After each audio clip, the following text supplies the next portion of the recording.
We got some more art to show you. But before we do that, let's take a look over here.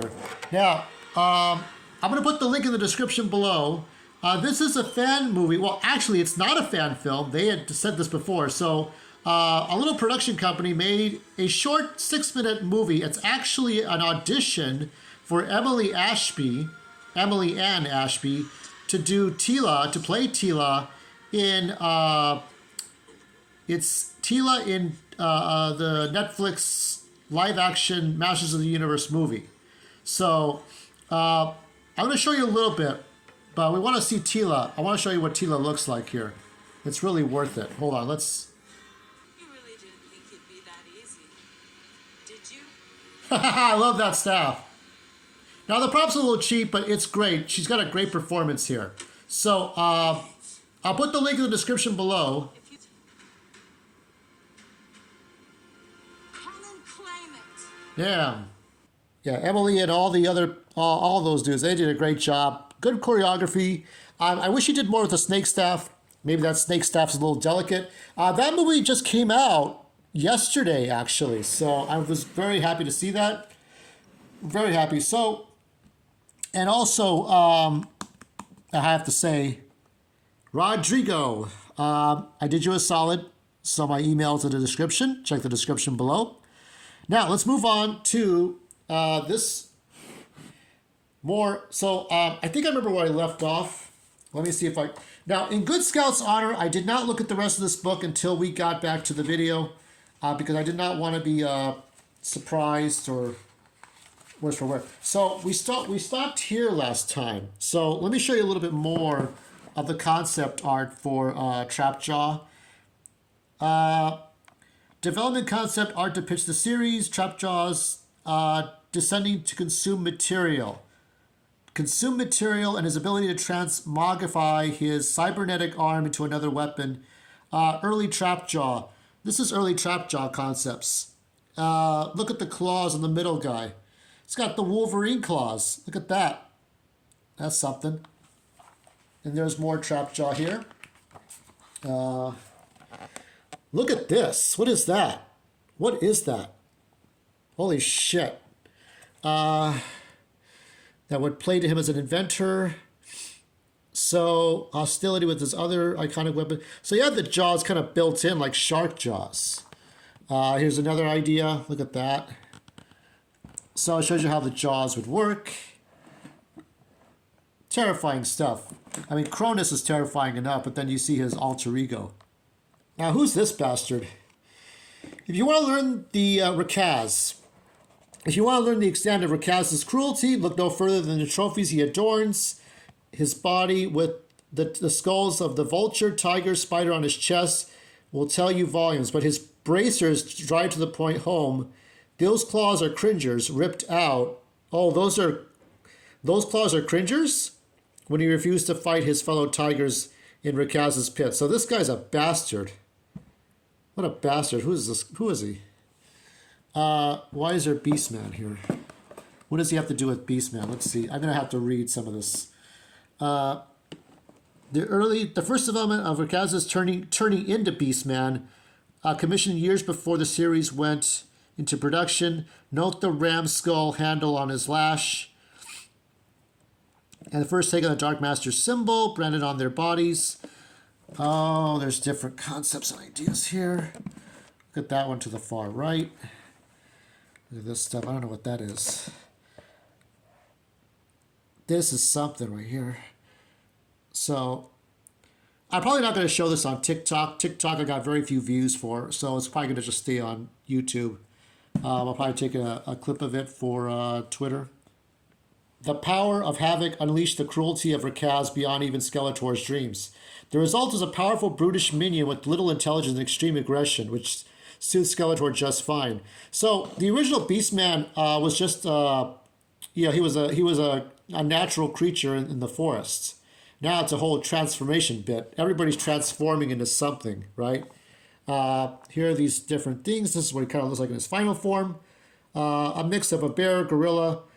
My idea would have been like a what is it? A monkey, a rhesus monkey with those ugly teeth. There's a green one. Look at that. Looks like Skeletor's hand. Yeah, this Beastman's different. Rampage. The fifth nemesis, Krass's rage and feelings of betrayal, twisted expertly by Skeletor, led her to turn on her former friends and to join the Dark Masters. Along with the design changes, we made Rampage more aggressive. Look how she defeats He-Man at the end of Season 2. I wanted Krass's story to personify the idea that one true nemesis is found within. It was tempting to make Rampage look nothing like Ram-Man, but it felt more symbolically potent to keep her design similar, keeping the duality conflict that had been present in her all along. I never knew Ram-Man was going to be evil. In the comic books, in the original comic, Ram-Man was not evil, but was misled by Skeletor. Now, these are the different colors. Which one's more different than the other? You can see the lights and darks here.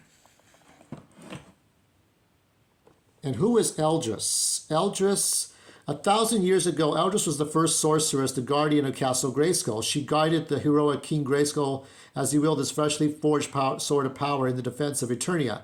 When Grayskull went bad and he had to be stopped, Eldris was the only one powerful enough to end his madness. Ever since, she's been in self-imposed exile in the castle, hiding the power from those like Keldor who would do anything to get it. So she's the original, like Vina. This is neat. I don't think we're going to get her action figure, I think. I don't think she's going to be in an action figure. Here are the different versions. Here she had a more kind of mushroom head, mushroom hair. Yeah, this is neat. So Eldris was the wise sage of the castle. We gave her gravitas and a noble bearing. Make her just push my love for Kirby. Oh, like Big Barda.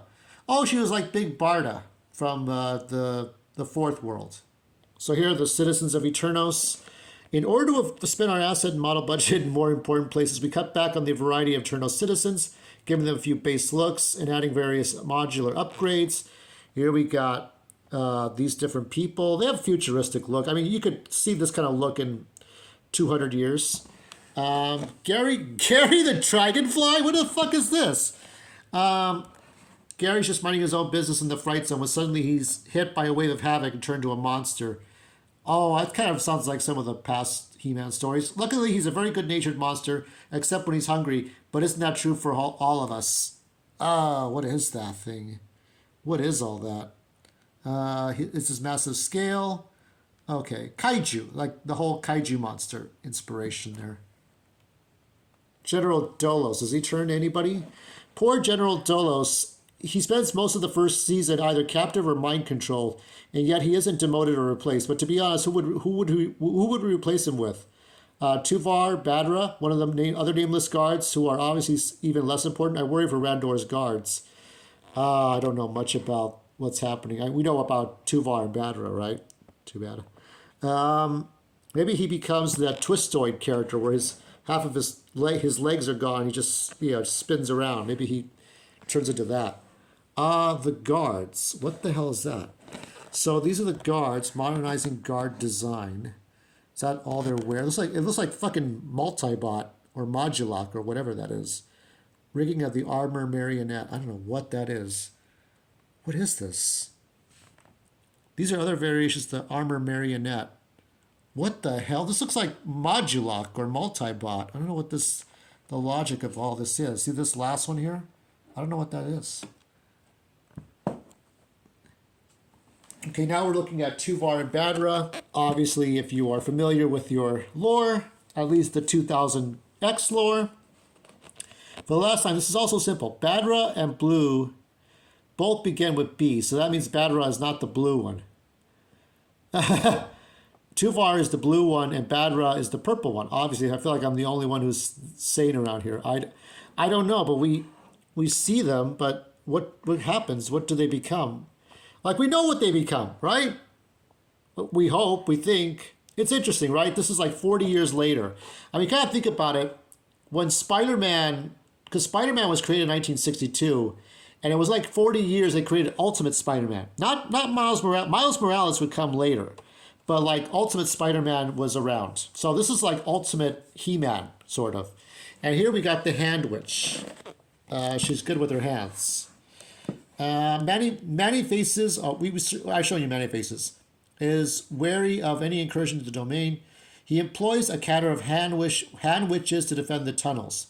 Like Teela, these magic users manipulate their fingers in order to summon magical powers, and indeed, Teela learned much from growing up and training with them. Hand witches prefer to skulk around the dark, so we get them dark robes and clothes. And also added their magical arm tattoos. So this looks like something out of Twilight Princess almost. Now, I'm not too surprised at seeing this because I've seen already, rest in peace, Kevin Conroy. You could have done more Hordak. Hordak, evil leader of the evil horde, finally arrives. Our take on the classic character was Cosmic Vampire. As Hordak appears in our cliffhanger epilogue to season 3, we stayed faithful to the legacy designs bat emblem, chalky white face. Yeah, so look at that design. So these are the other designs here. That's more or less similar to this one. We have nothing to fear but fear itself. Well, meet fear itself. What a joy to reveal Hordak as the next big bad, or perhaps the true big bad all along. In this series, Hordak is impossibly old as Starlight. He is the cosmic embodiment of terror, feeding like a vampire off the fear of all things throughout the universe. And if that's not enough, we got Kevin Conroy to play him. Only the Batman could voice the Cosmos Eternal Bat. I had wondered why they had moved the date, if they were going to acknowledge Kevin Conroy's passing or if it was something else. And here we got King Grayskull. And there's a He-Man toy that has the similarities of the design of King Grayskull. King Grayskull was truly a force of good on Eternia. He uses power to defend the weak, to champion the weak, defend the innocent, fight the wicked, and when he adapted Havoc, the dark weapon of his enemy, in the hope that it would bring him a decisive victory against the Snake Empire, he crossed an unforgivable line. So, if you gaze long enough to the abyss, so this is like the toy almost.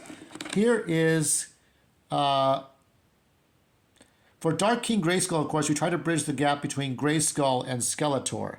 So there are similarities between Skeletor and King Grayskull. This is some stuff right here. Dark King Grayskull. The abyss will gaze back into you. So we changed his armor. He's a threat to Eternia. This is more like Skeletor. It's like what happens when you're corrupt. You were the good king. And speaking of kings, I saw a picture in the back, but I didn't open up the book. And I'm looking at it for the first time. This is the new King Hiss, leader of the Snake Men and enemy. So this King Hiss no longer needs a disguise, as far as I can tell. Look at all that. So Hiss only appears in flashbacks and paintings, but he's so central to the mythology that we spent time designing him, giving him a regal bearing, ornate headdress, and proto-havoc pulsing from his seams. And his full story can be found in this series and the tie-in novel I, Skeletor, published by Abrams.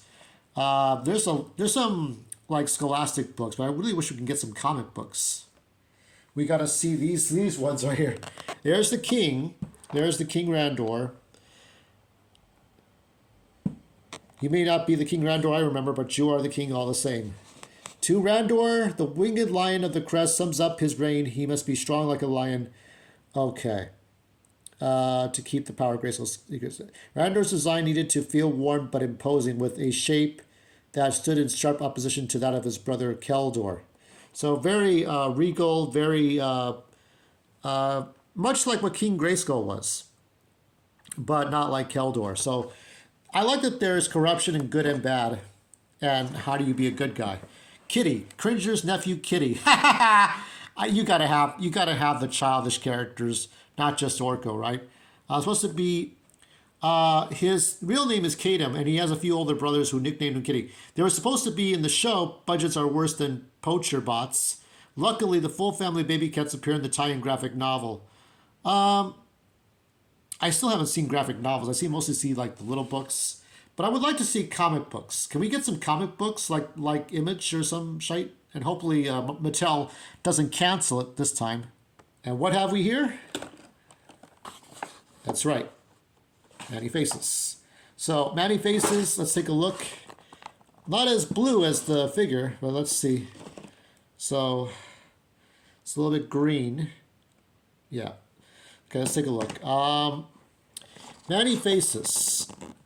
So, not an art lover. Father King. He was he is the self-declared king of the lower wards after his royal theater troupe was dissolved by King Miro, the father of Randor, not an art lover. Who are rejected or abandoned. He has a reputation among his subjects as a fair and just ruler, an emotionless automation, and a raging monster. It really depends on which one you want. I still would think that Beastman can still control him. Now here are the different versions. Here are the different forms. I think it could change into other forms in the 2000X cartoon and maybe in the Filmation. Now this is his armor. Different things like that. Monster Warrior. I think they were maybe. It looks like the armor might have changed depending on robot or monster or human. It would have been more benign armor. So the armor would change with the face slightly, maybe. Okay, now this toy is coming out actually next. It's coming out February. This is Merman.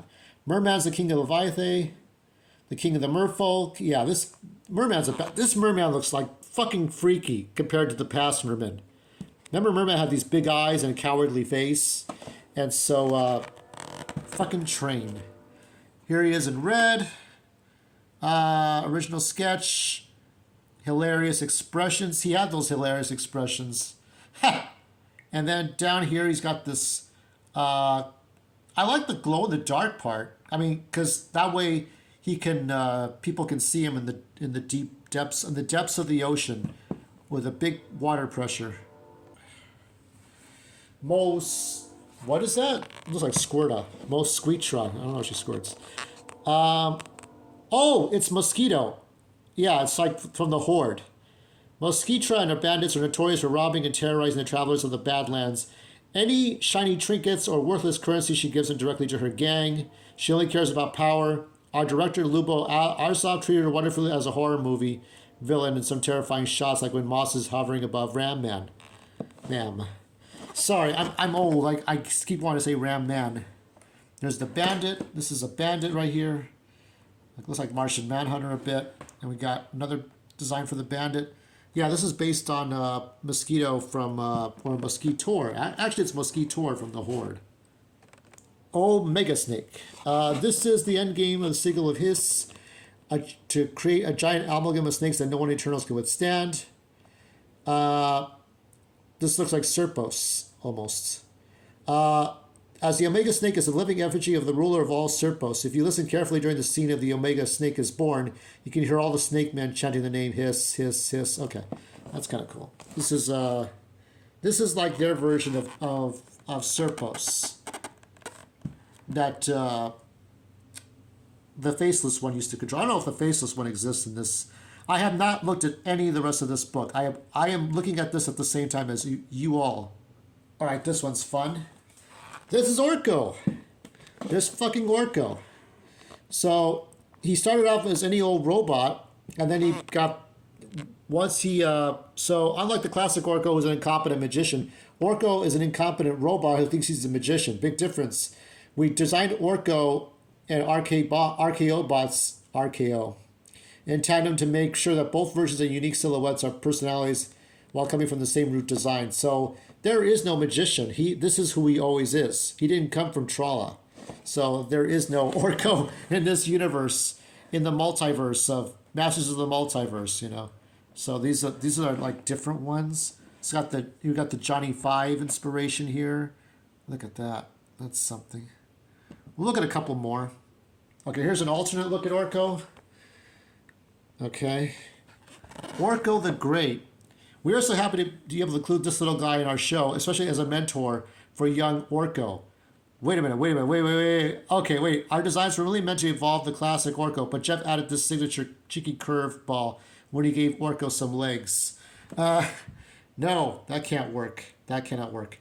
So wait a minute.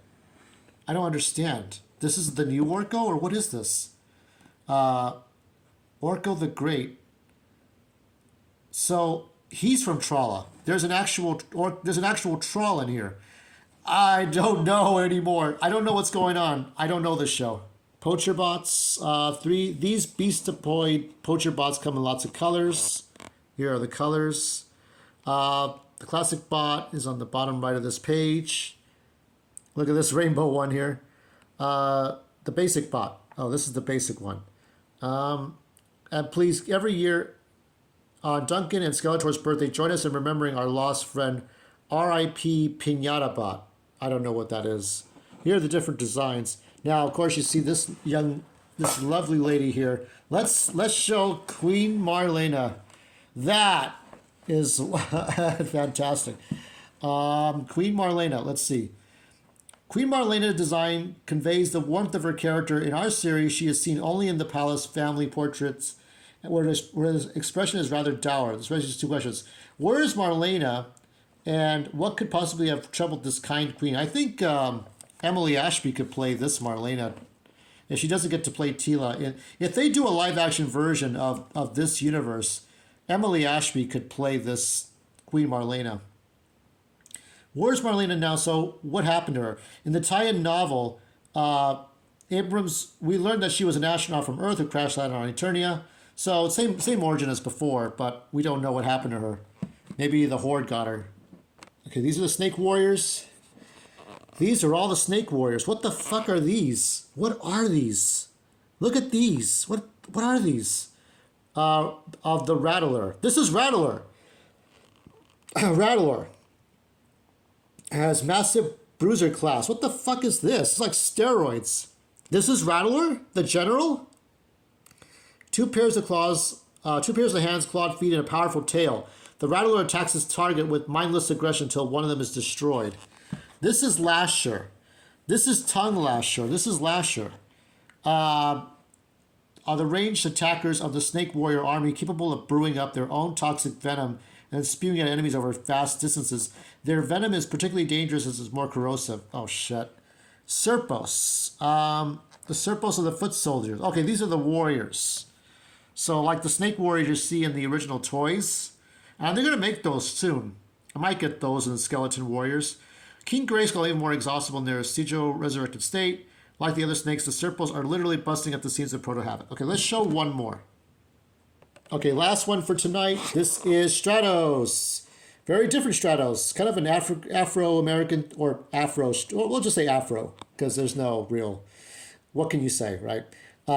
Between the Master's complete lack of diplomacy and King Stratos' lack of manners, tact, or general self-awareness, the Eternals Avion Alliance had a shaky start, but Stratos matured during the show, putting aside his own glory instead of working with his heroic warriors. So he's like a pain in the ass, and then he's like a better person. It's like Geordie LaForge there.